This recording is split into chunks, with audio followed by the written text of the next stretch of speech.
வாங்க முருகேசன், உங்க மகன் பாண்டியன் 100க்கு 5 மார்க் தான் எடுத்திருக்கான். பார்த்தீங்களா சார், இது கேட்க எவ்வளோ பெருமையா இருக்கு. என் புள்ள 5 பேர்லும் ஒரே மாதிரியா இருக்குன்னு சொல்லி எப்படி நிரூபிச்சிருக்கான். சார், இதுல என்ன சார் பெருமை? இந்த எருமை எல்லா சப்ஜெக்ட்லையும் முட்டை தான் எடுத்திருக்கான். அது ஒன்றும் இல்லை சார், என் பையன் காலையில் ஸ்கூலுக்கு போகும்போது சாப்பிடாம வந்துட்டான்.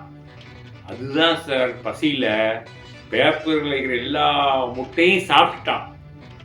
வெறும் முட்டை ஓட்டை மட்டும் வச்சுட்டு வந்திருக்கான். அதுதான் 0 வாங்கிட்டு வந்திருக்கான். சார், பேப்பர்ல ஆப்பிளுக்கு ஸ்பெல்லிங் கேட்டா APPLEக்கு பதிலா OUT அவுட்னு எழுதியிருக்கான். டே பாண்டி, ஏன்டா இப்படி எழுதுன?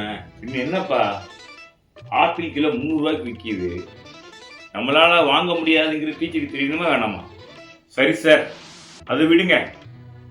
கணக்கில் 10ல் 2 போனால் எவ்வளோன்னு கேட்டால் 1 மில்லியன் எழுதியிருக்கான், 0 எழுதியிருக்கான்.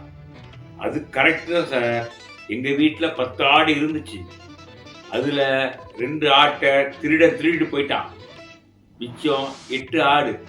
அந்த 8 ஆடு பயத்தில் காட்டுக்குள்ளே ஓடி போயிடுச்சு. இப்போ இந்த காடு அடைக்கிற இதில் ஒரு ஆடு கூட இல்லை. கணக்கில் புலி சார். புலியா இவன்? இப்படியே படிச்சுட்டு இருந்தா கடைசியில் ஊரில் ஆடு தான் மேய்க்கணும். பரவாயில்ல சார், இவன் ஆடு மேய்ச்சாவது 5 மார்க்கை 10 மார்க் ஆக்குவான். நீங்கள் தான் என் பிள்ளைய முட்டை போட வச்சு பட்டினியாக வச்சிருக்கீங்க. சரி சார், போங்க, இடத்த காலி பண்ணுங்க. தயவுசெய்து வேற ஸ்கூல்ல பாருங்க. பாண்டி, போய் அந்த ஆட்டை அவுத்து விடு.